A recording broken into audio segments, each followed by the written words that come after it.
And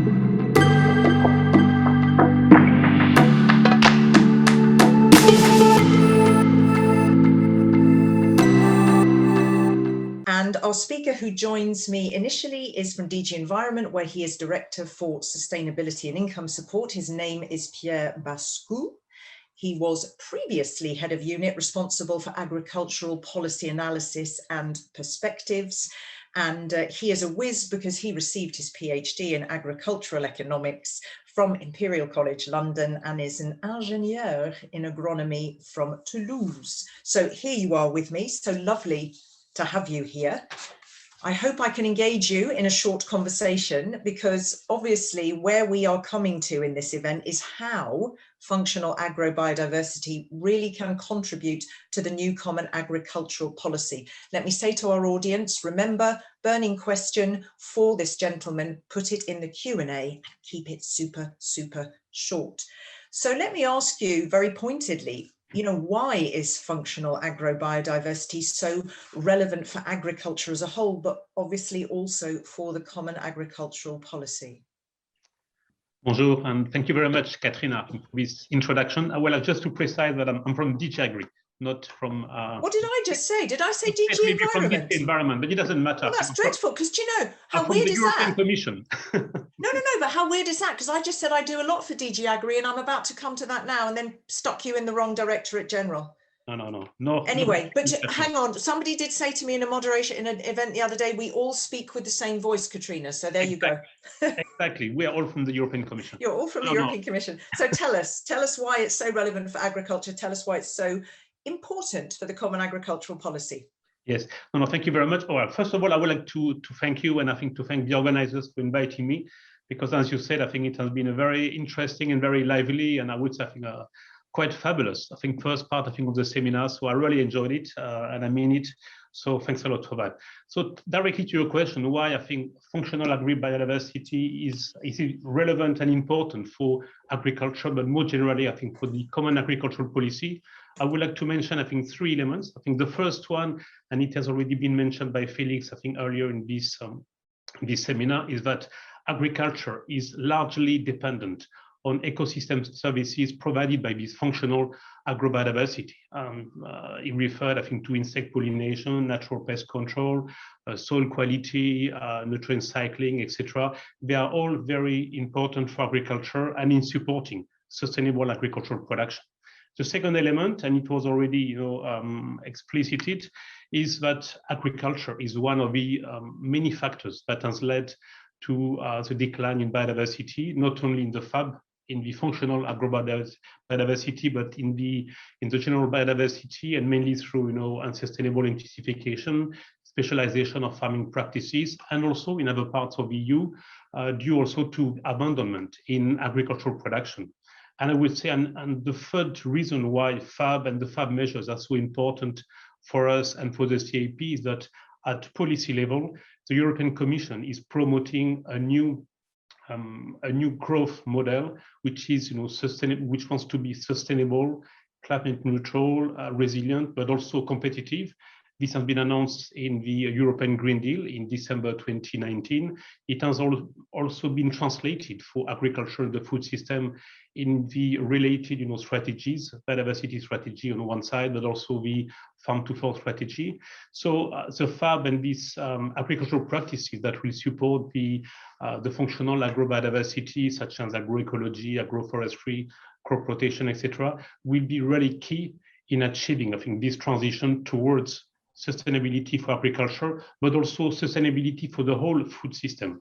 And if I'm not incorrect, I think Melanie was mentioning that we needed to look at a more holistic view about agriculture, and this is very important. It's also through, I think, our consumption pattern that we will achieve, I think, this sustainability, because clearly farmers in the future will need to produce more, but with less chemical pesticide, less fertilizers, less antimicrobials, etc., and they will have to produce better. And for this, and this will, I will directly refer to the CAP, for this, they will benefit from a specific and increased level of support, I think, from the CAP, because agriculture is also, and I would like to underline that, is also part of the solution to maintain and to restore and develop ecosystem services. And in our view, it's a good illustration that biodiversity protection, whether functional or not, and production activities are not contradictory.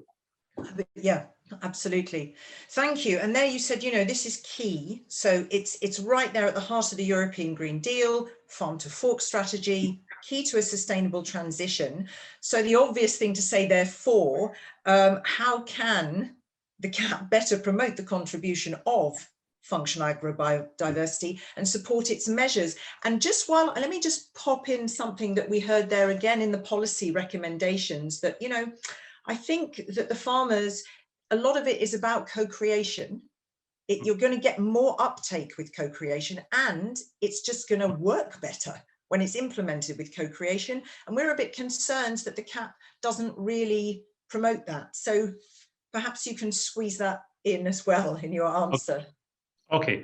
Yes. Yeah. No. You are fully right, and I think what was mentioned before is absolutely fundamental. I have to say that currently we have a policy instrument that we are supporting called the European Innovation Partnership, and that aims, at disseminating, I think, knowledge and and new techniques, be it, agronomic, veterinary, etc., management techniques, and we are supporting all these co-creation, pattern, among farmers, so that something that worked, in one part of the EU can be disseminated, I think, to the other farmers.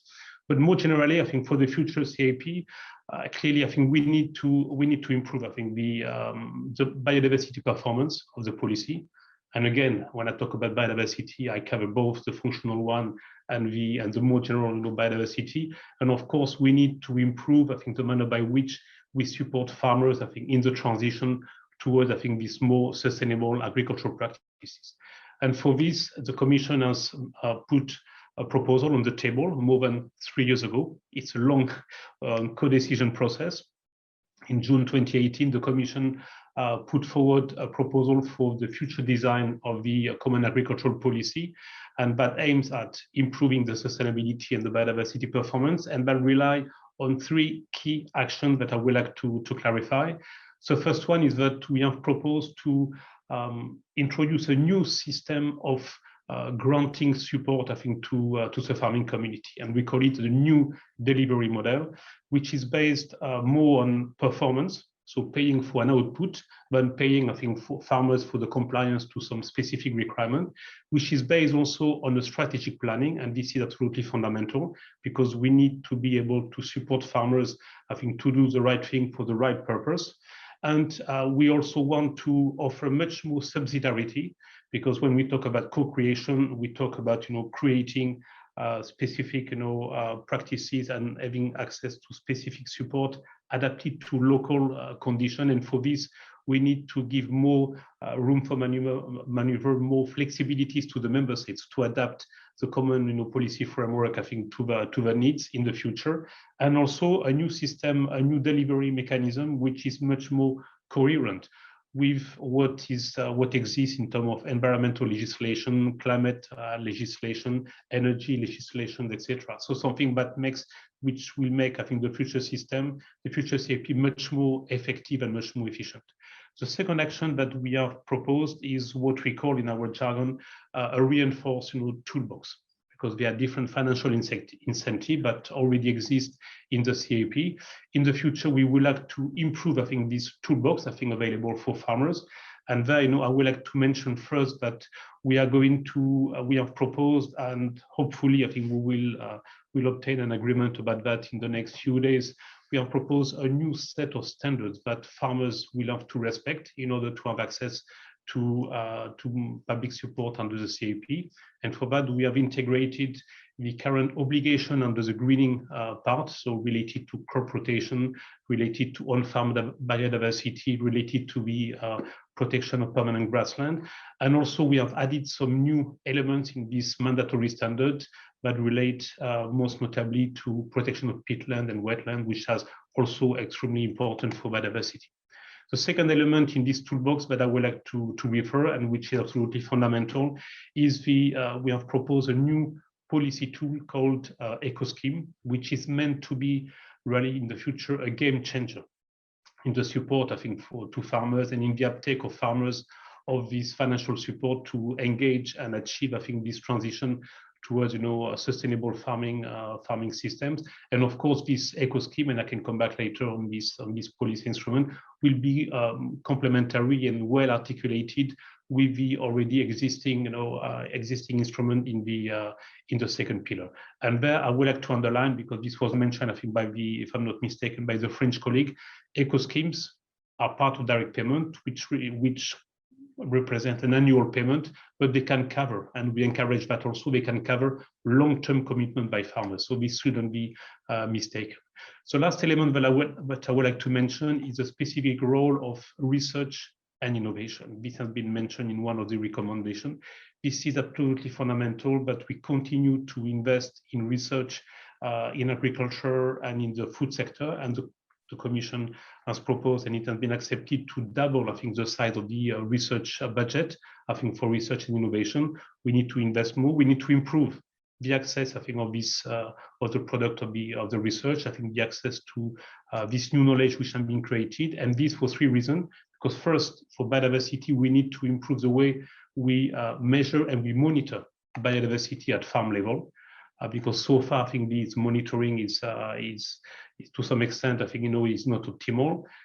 Second element is that we need to improve also the analysis and the understanding of the causality link between what we observe in terms of biodiversity and the farming practice or the production system which are in place.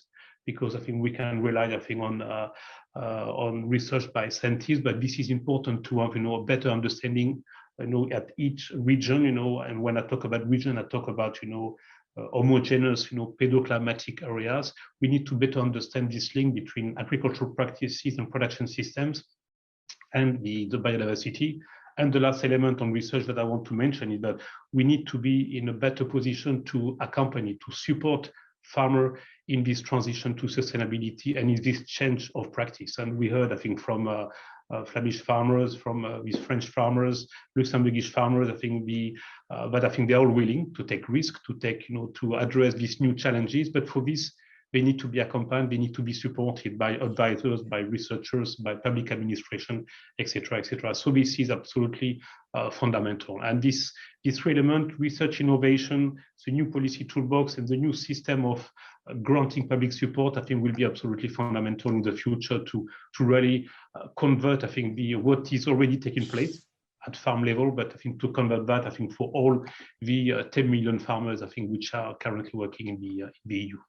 Okay, thank you. So, I mean, and just while I have you here, just for another 6 minutes, there is a question that has come in, but I just want to make sure that I've given you the space to just say what you need to do. So you have these specific recommendations.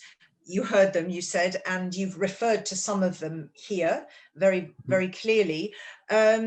I mean, how else do you think, here's all of this effort that's gone in and it's still ongoing.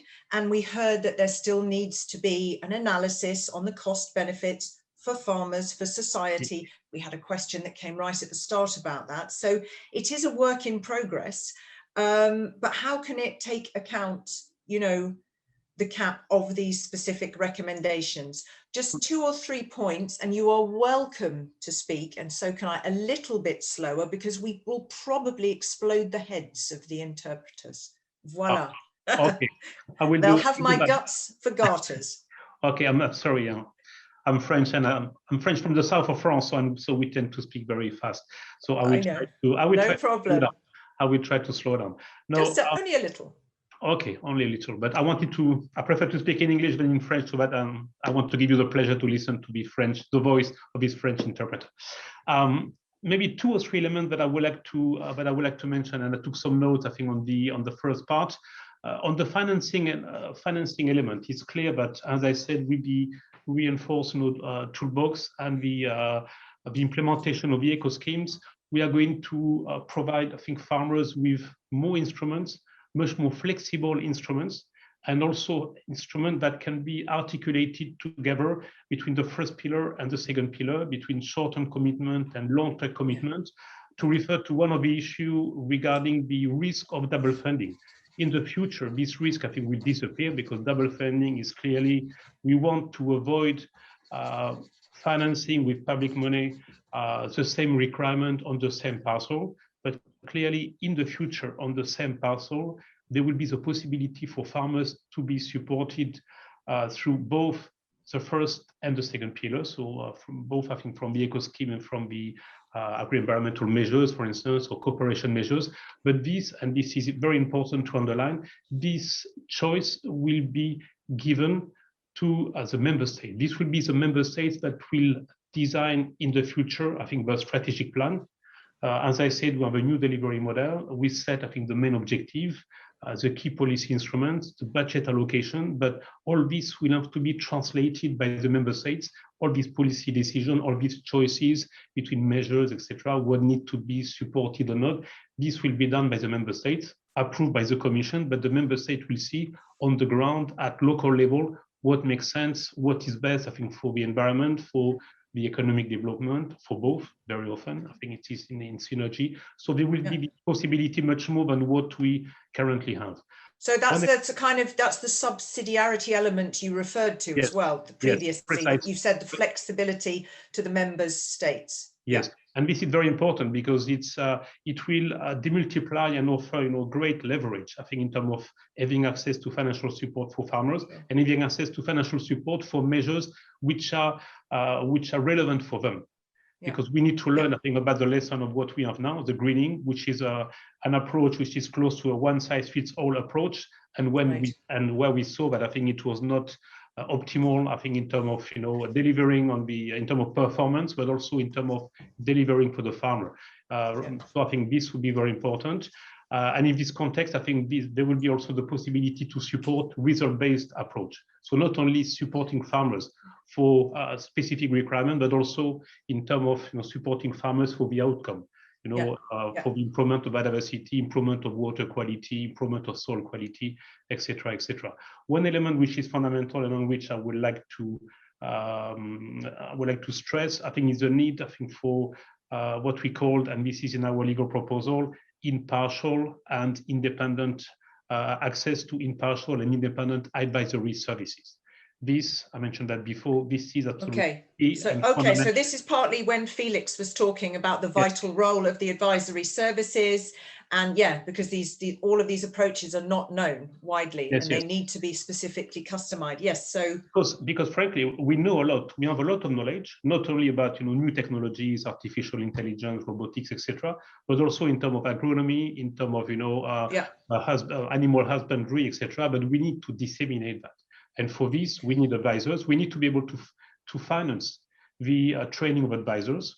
And so that I think the farming community can benefit from all that. And the independent nature of this advisory service is absolutely fundamental. And this has been proposed by the Commission, and this will be most likely implemented, I think, from 2023 onwards. On the co-creation, this is also very important. This is already possible under this European Innovation Partnership.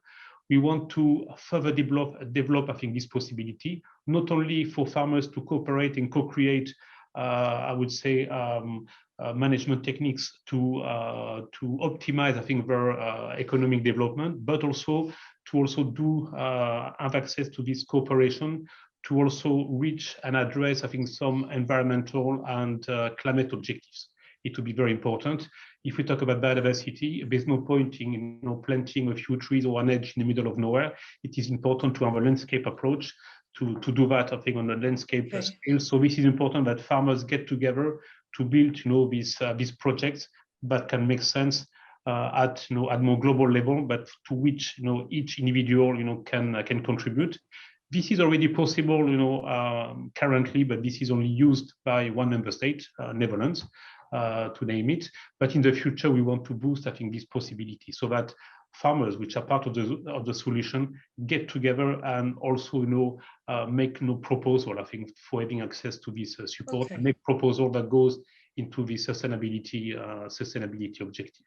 Okay, I'm going to park it there because we have a couple of questions now with the blessing, and you're welcome, the ladies behind the screen. Originally, I said, oh, half an hour for each commission person is going to be so long, but actually we need a bit more time than the time that I thought. So ladies and gentlemen, we've still got our number of participants who started. Don't go away. I promise you that we will close at just after 1 o'clock in time for a lovely Friday lunch and some sunshine, but don't go away.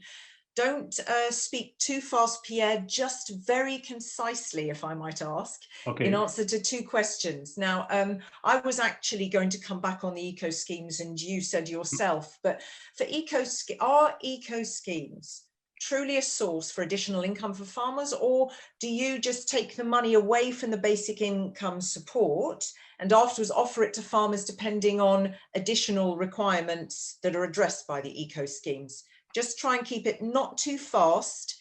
Okay. And top lines. Sorry. Okay. Eco scheme is a new policy instrument that will be financed from the envelope allocated to direct payment. And for a certain percentage, now this is being discussed at political level, 20, 25%, 30%. The eco scheme is meant to provide financial support to farmers to undertake certain types of practices, like the one that you have mentioned, these FAB measures, crop rotation, agroforestry, agroecological practices, green cover, etc. And so if farmers already do them, they can receive, I think, this support without having to change practice. If farmers don't already undertake this practice, they will be paid, I think, for changing practice or changing production system. So this eco scheme will be a way of rewarding farmers to undertake these practices beneficial for environment and climate. So there's a kind of income support element, but also there's a part covering the cost incurred and the income foregone, which may be linked to this change or the maintenance of certain practice. Thank you. Let me just come directly to something that you mentioned right at the outset of your intervention, abandonment. You talked about that as really quite a significant problem. Any stats on that? Is it getting worse? Is it leveling? Any particular countries or regions? Just again, a top line answer, if I may ask. So give us a little bit more meat on the bones then of that issue. I do not have, precise figures, I think, to provide with. What I want to underline is that every year in the EU, we lose between 0.3 or 0.5% of agricultural land. We don't lose them because of land abandonment exclusively. There's the development of industrial sites, I think cities, with urban sprawl, etc., etc. But in some parts, I think, of the EU, I would say, I think, the less productive part, I think we see a phenomenon of land abandonment, and which can cause problems in terms of biodiversity protection, problem of forest fire, etc., etc. So this is an issue, I think, that we are aiming also to address through the future CAP. But I do not have, I think, a specific figures. I think, a number of thousands of hectares, I think, to I would say, to make this, I think, a bit more concrete. But I think the overall level of land lost for agriculture every year, it's in the margin of 0.3, 0.5% on an annual basis, which is a real issue, I think, for the food security objective, I think, of the EU, because we are 450, 460 million at 27 million, consumers. So, and we do consume a lot. So this is food security is a real issue that I think that we need to address through different production system and different production methods, which are more sustainable and that will hopefully become more climate neutral in the future. Thank you. That made me a bit sad there to hear the 460 million rather than more 500, because we don't have the UK anymore. So I will not comment. No, don't comment. I already am. Listen, don't comment. No. Oh God, that's opening a whole Pandora's box. No, we kind of don't have time, but I'm going to ask one more, but that means, ladies and gentlemen, and I am saying to our audience again, please bear with me if we go a bit over 1 o'clock, but I think it's important to get your questions answered. So Pierre, again, I've got to ask you, if I may, for a concise answer. It's coming back to this eco scheme, because as you know, stakeholders did make feedbacks on the practice proposals that the Commission made to the member states. So are you going to propose new practices regarding those ideas that came from the stakeholders? You have to approve the strategic national plans and the eco schemes with it, after all, and the definition of the NSPs isn't over. So could you make a little comment on that? Yeah, just one comment. I think this, as I said, the eco scheme is a new policy instrument, and given I think the degree of uncertainty that public authorities have, but also various stakeholders, including producers, at the beginning of this year, beginning of 2021, the Commission published an indicative list, and I would like to underline the word indicative list of practices that could be supported, I think, by eco schemes. So they refer to agronomic cropping practice, they refer to new types of farming system, a new type of environment certification, etc. But this list is clearly, and I would like to stress that, is an indicative list. It's a list of examples. So just to give ideas, I think, to member states, but clearly it's a list of generic elements that we need to be more tailored, at local level, because when we say crop rotation, what does it mean? It's something different in Maine-et-Loire than in Luxembourg or in the Netherlands or in Wales, etc. So this will need to be adapted at local level, and this will need to be adapted to the needs. Not all, I would say, farmers, I think, or soil or water quality or biodiversity have the same needs. And so all these practices that will have to be defined by the member states, maybe they will refer to this indicative list, but we do not intend to update it, because now I would say the Commission has provided example. This is for the member state now to translate that in operational terms and to make some decision together with stakeholders, producers, NGOs, local stakeholders, etc. And the Commission will validate. And when I say will validate, we will make sure that what is being proposed for financial support by the member states makes sense and is really adapted to the local situation, and it can really deliver based, I think, on the needs which have been identified on the ground. So we do not intend to update, to make a long story short. Okay. Oh, thank you for that. And absolutely, but that is always, when, no matter what, that's also the beauty of the challenge, but the beauty of Europe is the commonalities and the specificities regionally across the board, no matter what kind of topic or sector that we are looking at. I would love to keep you longer. I can't, but I do want to put to you just the coordinator from the coalition Living Earth in Poland, Justyna Zwalinska. We observe the need to raise as much as possible different types of payments connected with green services to be able to truly convince farmers to use green practices and to be engaged in the process of change. So I think it's important, because we can't see the audience, to nevertheless give them the possibility to feedback to you, because I know the Commission is also always in listening mode. So voila.